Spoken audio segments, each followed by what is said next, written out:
Would LuLu even be able to move? After being in a coma for years, how exactly is she lifting her gown and touching her scar? Isn't her body supposed to be about as responsive as overcooked spaghetti at this point?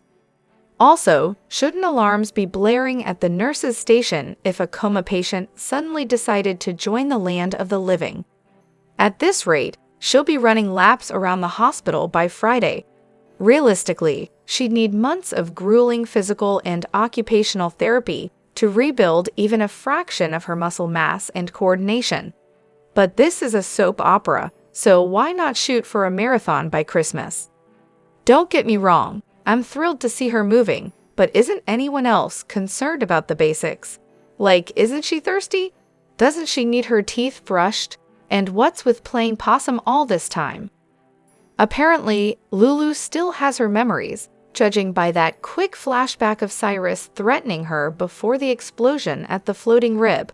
Ah yes, that infamous explosion. Details anyone?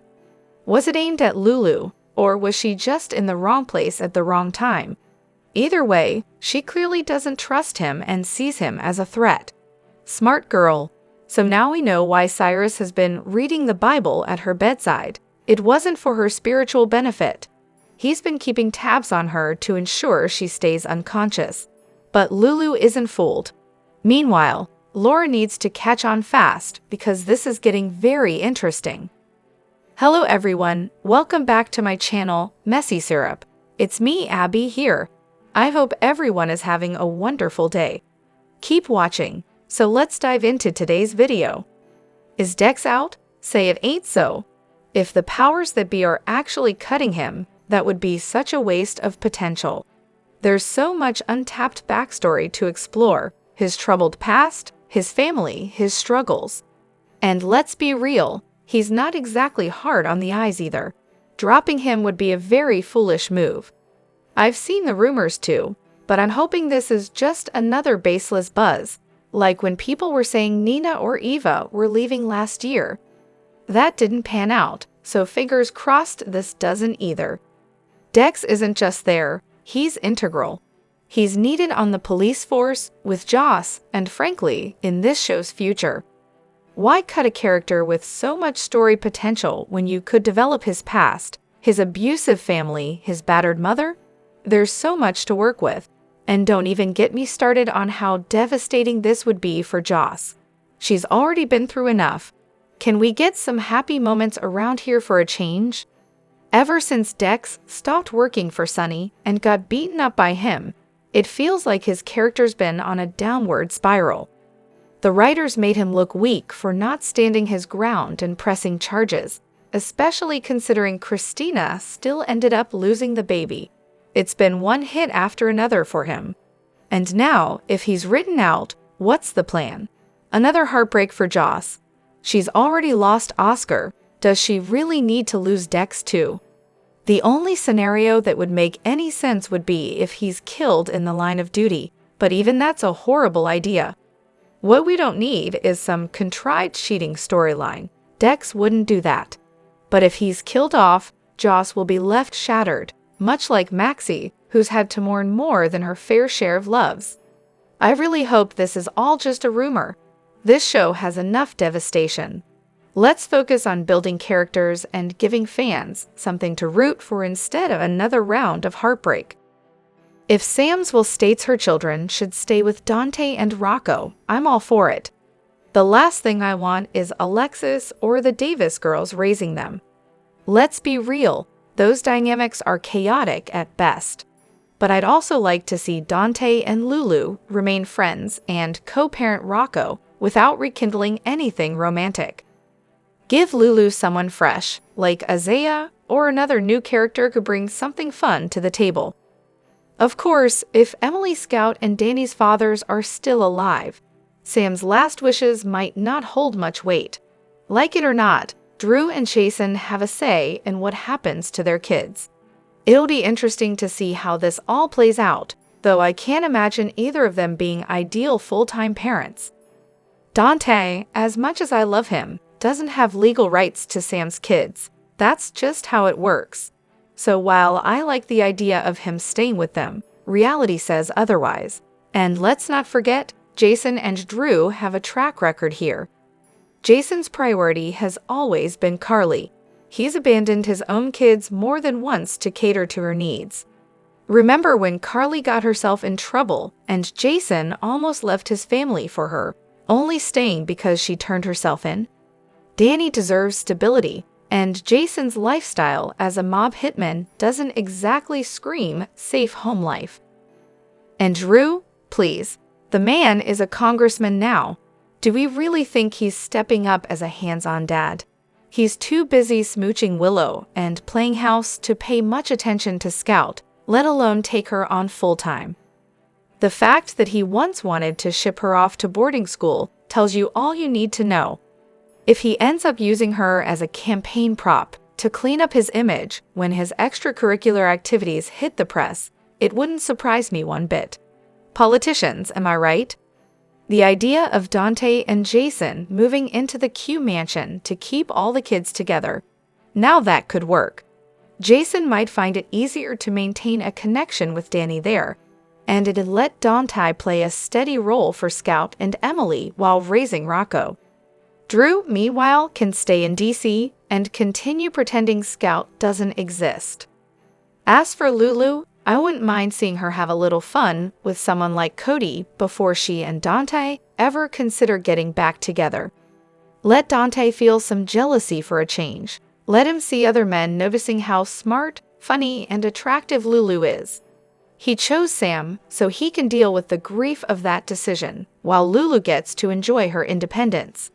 Diane not at the funeral. So Diane couldn't be bothered to support her best friend Alexis on the day of her daughter's funeral? Really? That's a glaring omission. And while we're at it, where was Laura? She should have been there too. I'm hoping the next scene with Diane and Alexis clears this up. Maybe Diane was sick and couldn't attend. That at least makes sense. But if they go with the tired, I had to be in court excuse, it'll come across as cold and unimaginative. Diane's character deserves better, especially when it comes to supporting Alexis in such a heartbreaking moment. Since Sam's death, Diane has been pushed way too far into the background. At the very least, we should have seen her rushing to Alexis' side as soon as she got the news.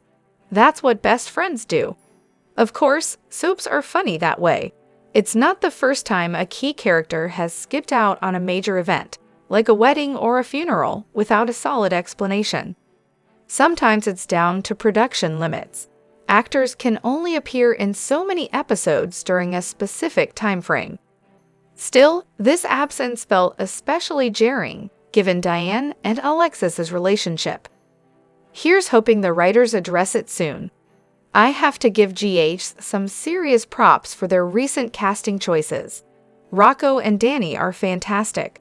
They not only look like their on-screen parents, but they also have such natural chemistry. And while we're at it, I have to say the same about new Molly and new Christina. Molly really resembles Rick, and Christina looks like Sunny. Plus, the actresses are doing a great job overall. But let's talk about yesterday's scenes. When Rocco and Danny were talking about being big brothers to Scout and Rocco said, "No matter what, we're always brothers," it melted my heart. Moments like that are why I love this show. It's crystal clear they can't split this family up, and Cody pointing that out to Dante was spot on. Even with Sam gone, they're a family.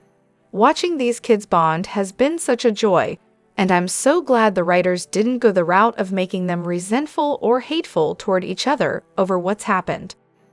Honestly, I really want the kids to stay with Dante.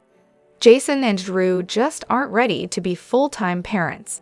Jason's lifestyle doesn't allow for it, and Drew seems too wrapped up in everything else to focus on Scout. Dante is clearly the most stable option. As for the casting overall, I absolutely agree about the boys. Rocco and Danny are believable and interact so naturally. It's a pleasure to watch them. However, I can't quite get behind new Molly and new Christina yet. Something about their performances feels a bit forced to me, though I can't quite put my finger on why. That said, I have a feeling a split is coming. They've really been emphasizing the whole "we're siblings, we're brothers" bond lately, which feels like foreshadowing. I even read an article suggesting Danny might take his anger out on Rocco at some point. Not sure if there's any truth to that, but it sounds like something the show might explore. Here's hoping they don't drag the family too far apart. Watching these kids together has been such a highlight. Every time Christina says Adela, I literally cringe. It's like a splash of lemon juice in my eye. Just stop. It's annoying, unnecessary, and downright frustrating. She knows the baby's legal name, as listed on the birth and death certificates, is Irene. Why do the writers insist on keeping this up? It's irritating beyond belief. We already know Christina is a mental mess who desperately needs help, but this Adela nonsense takes it to another level. What's worse is how she keeps calling the baby her baby. My baby, this, and I'll never be a mother that. It's like she's rewriting reality to center herself in the story. I was a bit surprised when Sonny seemed okay with Christina naming the baby after his mother. He even went so far as to tell Natalia that Christina reminded him of Adela. Really? Because the version of Adela we've been told about doesn't exactly paint her as an ideal mother. This is the same woman who allowed Dake to abuse Sonny, locking him in closets and beating him. Olivia even mentioned how the whole neighborhood knew what was happening but couldn't stop it. Calling Adela a Spitfire feels like glorifying someone whose actions don't deserve that kind of shine. Christina, sadly, is a lot like Adela, needy and weak. So I guess, in that sense, Sonny has a point. Still, hearing her call the baby by the wrong name grates on my nerves every time. This version of Christina is unbearable, to the point where I reach for the fast-forward button whenever she's on screen. Yesterday was the last straw. Alexis was trying to talk about Sam, but somehow Christina managed to make it all about herself. And, of course, Alexis just stood there, letting it happen. It's worth noting that Christina might feel justified calling the baby Adela because of the biological connection. Adela was technically her biological grandmother, but it doesn't change the fact that the baby's name was Irene, as listed officially. Christina's delusion doesn't rewrite facts, no matter how much she tries. I don't know where the writers are going with this, but the constant Adela references are hard to swallow. A little consistency and respect for the actual story would go a long way here. I'm struggling to understand the hype around Lucky's return. Since he's been back, most of his dialogue revolves around how much he wants to leave. What was the point of bringing him back if that's all he's going to do? It's such a waste of a phenomenal actor, unless the storyline starts improving soon. And can we talk about the Willow and Drew scenes? Enough already. I get that they're trying to show how much Drew has changed, but this storyline has dragged on for way too long. Both characters have become incredibly unlikable, and it's hard to root for either of them. Then there's Christina. She's been everywhere lately. It feels like she's on screen daily, which wouldn't be an issue if her storyline justified it. But the writers have leaned way too hard on her grief, while practically sidelining TJ and Molly, who are the actual parents of the baby. TJ, in particular, has barely been shown grieving. Meanwhile, Christina's endless "my baby" dialogue comes across as selfish and self-centered after a while.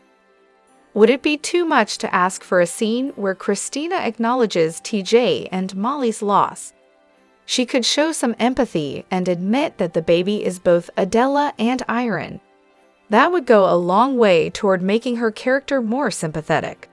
Instead, the focus remains on her, while other people are grieving too. It's exhausting. Christina could have a much bigger purpose if the writers gave her one. Why not have her help Sonny in his business, or pursue something meaningful? And speaking of neglected characters, where are Maxie and Spinelli, or Lucas and Brad? It'd be refreshing to see more screen time for them or any couple that gets to stay happy for a while. Sasha, in particular, deserves a break. Her storylines have been nothing but one heartbreak after another. Can we get something uplifting for her, please? Personally, I'm rooting for Maxie and Spinelli to finally tie the knot and become the heart of GH as a lasting family unit. It'd be wonderful to watch their family grow and navigate life's ups and downs together. The show is missing a steady, young family that grows and ages on screen, staying together through thick and thin. GH has so much potential, but the current focus feels misplaced. Let's shift gears and make better use of these talented actors and beloved characters. What's next for Molly's emotional journey? The last time Molly was deeply upset, it led to a significant lapse in judgment. Remember her encounter with Brando at the auto shop? Misunderstandings, emotions running high, and some bad decisions created a situation that Molly and TJ had to work hard to overcome. Now, with the weight of her sister's passing and the heartbreaking news about her struggles with starting a family, Molly is clearly in a vulnerable state again. This makes her next steps especially important for her growth and relationships. While Dex is devoted to Joss and unlikely to be part of this story, Isaiah could potentially become a key figure in Molly's journey. If the writers decide to explore this, let's hope it's framed as a thoughtful and meaningful connection rather than a temporary emotional response. It's clear Molly and TJ still have feelings for each other. Recent episodes have shown that much, but there's a noticeable strain between them. If things don't work out, it will be interesting to see how Molly navigates this new chapter in her life. Hopefully, the focus will be on healing and self-discovery rather than more turmoil. Molly's emotional challenges deserve a storyline with depth and care, one that highlights her resilience and capacity for meaningful relationships moving forward. Rocco and Danny's tribute had me grabbing the tissues. Wow, the kids really delivered. First, Dante's eulogy was so touching, I was in tears. Then Rocco's speech had me completely emotional, especially when he talked about Sam and their handshake. The way he said she gave him a brother and sister just hit me hard. And Danny, poor Danny, trying to hold it together while talking about all the things Sam loved, like her leather jacket that they're saving for Scout. Speaking of Scout, the actress playing her did a phenomenal job trying to stay strong in such an emotional scene. The boys were amazing too, holding her little hands. The whole funeral was so well done. Alexis also had me in tears again at the end. A special shout out to Molly, who kicked off the eulogy sequence and did a great job. Though, I did skip through most of Christina's speech, and Carly's wasn't much better. The flashbacks sprinkled throughout were a nice touch, particularly during Spinelli's eulogy. It was incredibly sad, but also part of the closure everyone needed. What's next? The grave scene and the gathering after. That's when it really feels like the end of the line, the final goodbye. From there, it's all about moving on with life. While I wasn't overly emotional during the service itself, I was relieved that there were no outbursts or disruptions. The flashbacks were a bit much for me, though. Honestly, I was surprised they didn't air a standalone episode a day or two ahead of the funeral, rather than weaving them into the service itself. I'm glad they included Spinelli's flashbacks. It really highlighted his character growth. His eulogy, especially when he talked about how Sam helped him find Maxie again, was incredibly poignant. And I'm not usually one for excessive sentimentality, but this really got to me. Wow, on November 19th, Lucky actually took a bath, washed that filthy hair, and shaved. It's a shame it took a funeral to get him to do that, but hey, better late than never. I was glad to see him at Sam's funeral, but honestly, where was Laura? As for Nina, I was impressed with how she cleaned up Drew's face after the fight. But here's a question. Why didn't he speak at Sam's funeral? He was married to her and they had a child together. If Jason, who absolutely despises these kinds of events, could give such a heartfelt statement, surely Drew could have done the same. One scene that really stood out to me was the conversation between Eva and Lucas. Unlike others who've spoken to him about Sam's death, Iva didn't try to convince Lucas he wasn't at fault. Instead, she simply listened. That's something I wish we saw more of on GH. It often feels like characters are either perfect saints or the absolute worst villains, but sometimes all someone needs is to be heard. Kudos to the writers for giving us a moment where Eva and Lucas, both complex characters in their own right, connected. They're family after all, and maybe this could even develop into a deeper relationship between them. I understand why Sam would want her kids to be with Drew. I totally get why Sam would want Drew to raise her kids. The will she wrote years ago was never updated, and she didn't expect to die. Now, Jason still has leverage over Drew because of what he knows. Jason could use that to prevent Drew from being the guardian of Danny, forcing Drew to do whatever Jason wants. But there's a major complication. Danny and Scout need to stay together. I'm not sure how they're going to make that work, especially with all the tension surrounding custody.